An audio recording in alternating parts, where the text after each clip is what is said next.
l'intérêt de cette exposition, c'est ce qu'il y a au mur dans les différentes salles de la Maison des Associations. Donc je suis particulièrement heureuse que nous ayons pu réaliser cette exposition. Pourquoi Bernard Comte ? Bernard Comte, en effet, est né le 22 juillet 1931 à Cézanne, dans le Cantal.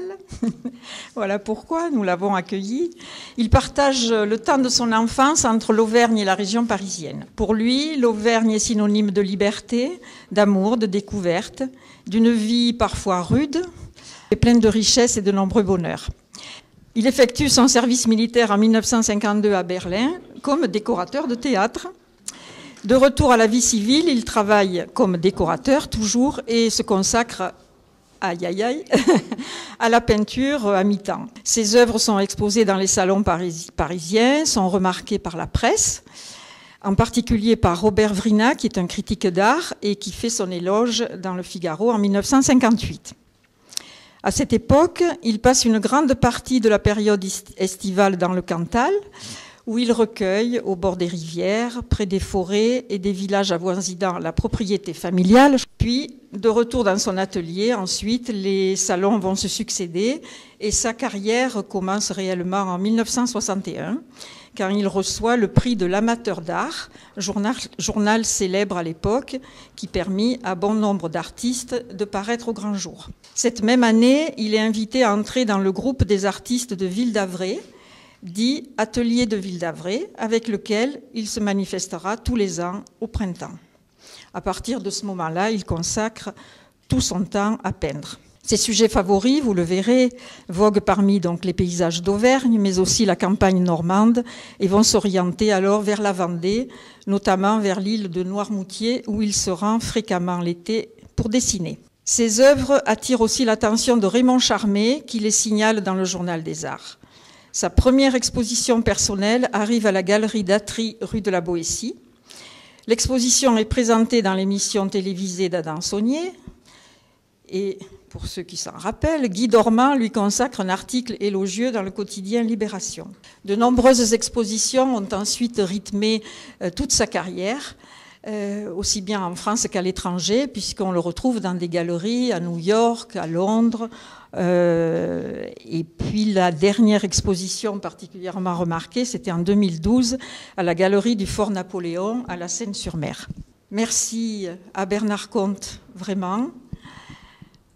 Le voilà enfin à Saint-Flour, une injustice réparée. J'en ai un peu les frissons parce que, voilà, on aurait dû, je pense, l'accueillir de son vivant. Mais à travers, voilà, mais à travers vous-même, je crois qu'il aurait été très heureux de cette exposition à Saint-Flour. Alors c'est un symbole pour nous, cette exposition à Saint-Flour.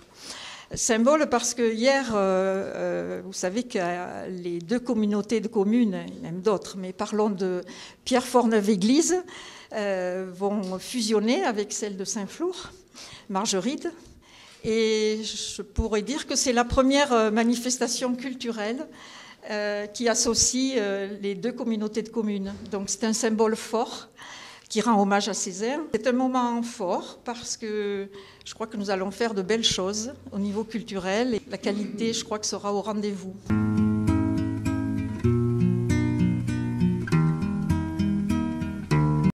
D'abord remercier Madame Comte qui a répondu à l'appel de Madame Vicard, et je crois que vraiment c'est quelque chose d'important puisque on a un certain nombre d'Auvergnats célèbres dont on parle beaucoup et d'autres beaucoup moins. Donc à travers une exposition de cette importance et de cette qualité, je crois qu'on a encore une image forte à faire passer de notre territoire qui souvent est qualifié de rural, dans lequel on trouve des artistes quand même. Donc vraiment c'est vraiment un élément fort pour notre territoire. Je crois que Mireille l'a bien rappelé. Je pense qu'il faut aussi savoir qu'à Pierrefonds, on a une superbe médiathèque avec une salle d'exposition et que peut-être ça serait l'occasion aussi de promouvoir cet artiste au niveau local. Donc vraiment félicitations d'abord d'avoir répondu à notre appel. et surtout d'avoir présenté une exposition de cette qualité qui mérite d'être valorisée à travers les médias qui sont là, je pense. Donc ils vont quand même, je pense, tenir compte de cette exposition et surtout d'un tel parcours, puisqu'on découvre aujourd'hui un parcours artistique de cette importance. C'est quand même quelque chose qui est assez exceptionnel pour notre territoire. Donc félicitations à madame et à Mireille qui a organisé ce vernissage.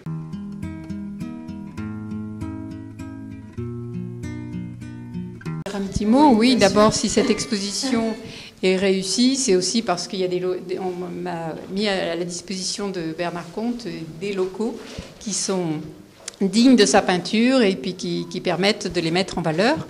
Donc, je vais d'abord remercier, Monsieur Jarlier n'est pas là, mais enfin le maire de Saint-Flour, pour avoir autorisé cette manifestation. Madame Vicard qui a pris les choses en main, et puis toute l'équipe technique.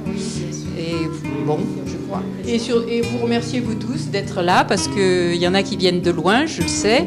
Et maintenant, je crois que je vous invite à partager le verre de l'amitié et surtout à regarder les tableaux.